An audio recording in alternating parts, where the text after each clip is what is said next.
Right guys, I'm going to talk about a big part of my fishing now that's become more and more prevalent over the last few years. I've used it since the mid-90s, but I've sort of perfected it a little bit, as have a lot of people, but if it's not part of your fishing, it really should be.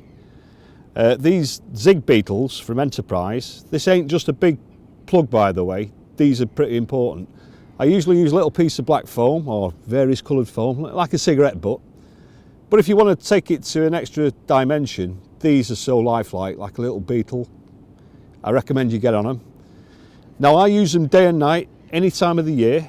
Between 1 and 3 o'clock in the morning is my key time for catching fish on zigs in the dark. Whether the fish can see in the dark or not, I think they can. It's fairly obvious. They feed on fly hatches and various beetles that come out at night. And this is the answer to the equation. Now you can get them in various colours, you know, yellow, brown, but black's my favourite by a mile. Sometimes I'll use the yellow in very murky water. Right, another key aspect. I use a size 10 hook mainly. You want something reasonably strong, because obviously, you know, little tiny hooks, you need something that's got a little bit of strength to it.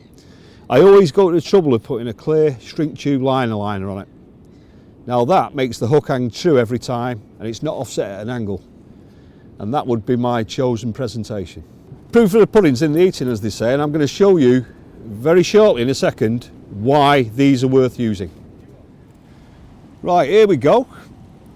1 o'clock in the morning on a 13-foot zig in 17 feet of water. One of the Zig Beetles from Enterprise. How good is that? 41 pound 8 ounces of Kingfisher Common at Bluebell Lakes.